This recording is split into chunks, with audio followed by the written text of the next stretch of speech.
Y presenta ¿Y Delfín qué?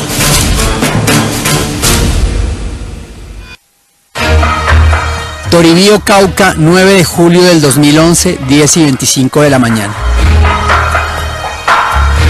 Era sábado, día de mercado, y desde temprano en la mañana, a este pueblo cuyo nombre significa albergue de viajeros, comenzaron a llegar las chivas cargadas de alimentos y de vecinos de las veredas cercanas. Sin embargo, apenas habían terminado de disponer los puestos en la plaza, y todavía no había comenzado la jornada de compra y venta, cuando sobre estas calles empezaron a llover ráfagas de fusil provenientes de los montes que rodean a este pueblo acunado en las laderas del macizo colombiano. Desgraciadamente, para un pueblo que ha sufrido los peores embates de la guerra durante los últimos 10 años, los hostigamientos de la guerrilla desde aquellas montañas se habían convertido en una macabra costumbre. Ese día, sin embargo, algo sería diferente. Nadie recuerda exactamente quién conducía una chiva que, en lugar de aparcar en la plaza, giró hacia el costado superior del pueblo. Nadie podría describir el rostro de la persona que abandonó el vehículo y lo dejó rodar loma abajo y sin conductor hacia la estación de policía, para ocasionar el que sería el atentado terrorista más agresivo en la historia de uno de los pueblos más atacados en Colombia, Toribío. Las imágenes que ustedes verán a continuación y que son exclusivas de este programa fueron grabadas en el Cabildo Indígena de Toribío por las personas que allí estaban justo cuando las FARC atacaron el pueblo. Imágenes grabadas ese 9 de julio, cuando muchas personas en Toribío creyeron que la muerte los sorprendería en sus casas.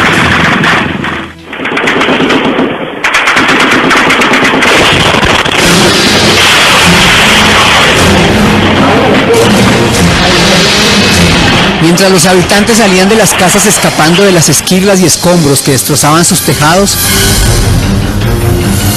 se intensificó la embestida de ráfagas y tatucos, los morteros artesanales empleados por las FARC. Durante 2 horas, los habitantes de Toribío debieron resguardarse tras los muros de sus viviendas y escurrirse por el piso para evitar las balas perdidas y los desechos que las explosiones arrojaban por los aires. Fue hasta casi el mediodía que los habitantes pudieron comprobar los resultados de la sevicia con que fue atacado el pueblo.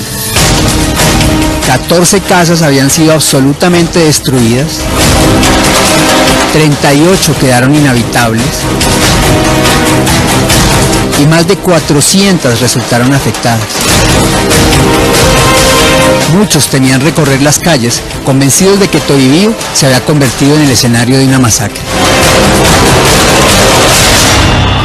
Pensé por la magnitud de la explosión, por el estado de los techos, por el impacto que nos causó y porque ese día era día de mercado aquí en nuestro municipio, que teníamos una mortandad muy grande, que teníamos un desastre inmenso. Realmente tenía miedo de salir, tenía miedo de ver escenas de gente tirada por todas partes, muertos.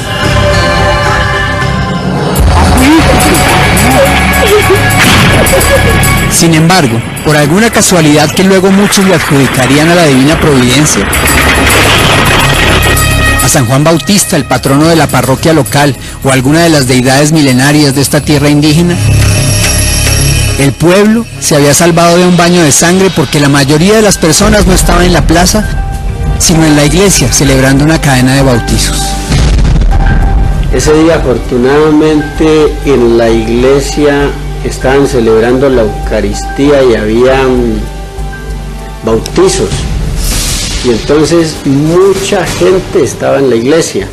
Y la iglesia, prácticamente todas esas estructuras de la iglesia, de la casa cural, del Cetepán, que son edificios que están ahí muy cerca de la estación de policía, estos edificios, todos ellos fueron los que recibieron el impacto de frente. Inclusive, si ustedes miran el puesto de policía, la afectación es mínima. Gracias a ellos fue que no tuvimos una catástrofe en vidas humanas. En este momento La situación es bastante tensa, es bastante difícil. Hay hostigamientos entre guerrilla y policía, y el ejército también. La gente tiene mucho miedo, que no sabemos lo que va a pasar.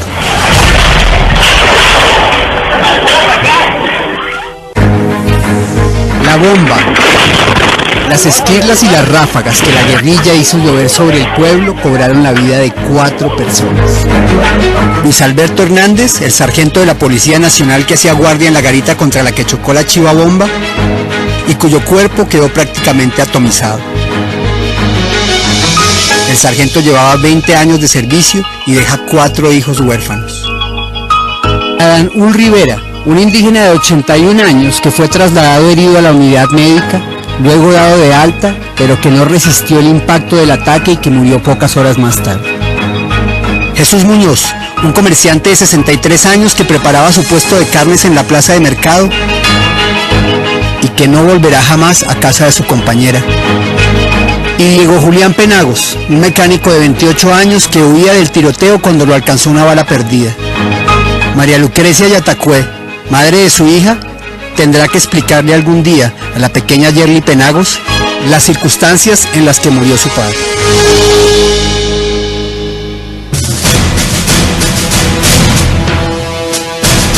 Pero este sábado negro apenas comenzaba para el norte del Cauca. Mientras que los toribianos calculaban entre las ruinas la magnitud del asalto, la estación de policía de Corinto, que se hallaba a menos de 40 kilómetros de distancia, estaba a punto de ser atacada también.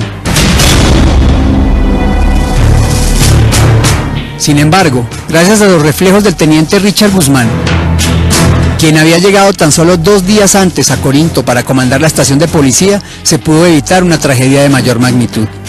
Estábamos en la máxima alerta cuando aproximadamente un vehículo por la vía principal de aquí del municipio transitaba una camioneta blanca de estacas. Llevaba como una especie de trasteo ahí. Al vehículo lo estacionaron casi al frente del parque mirando hacia la estación. El señor se baja del vehículo, arranca a correr, le proporcionamos los disparos.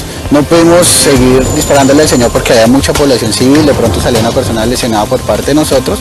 Estas personas dejaron el vehículo ahí ya con un explosivo con mecha lenta antes de ser activado, por eso nos dio tiempo para poder evacuar a las personas que se encontraban en el lugar, evacuar al personal que se encontraba en la estación.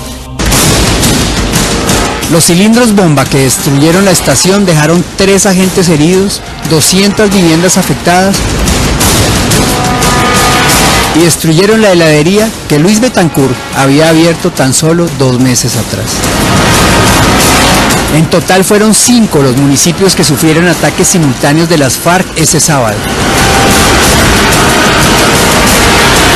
Pues en Caldono, Caloto y Jambaló, el grupo guerrillero también realizó hostigamientos que dejaron más de un centenar de heridos.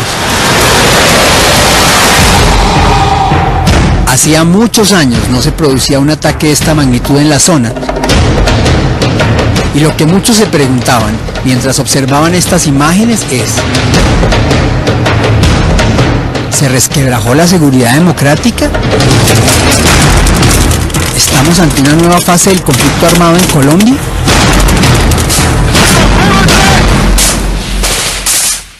Muy bien, es para ponerse a llorar ver cómo quedó la población de Toribío. Antes de irnos al corte de comerciales, pues quisiera transmitirles un mensaje que nos mandan de la misión de la Consolata de este municipio. Ellos están haciendo una especie de teletón para recoger fondos, a ver si pueden reconstruir la iglesia que les volaron las FARC con la chiva bomba.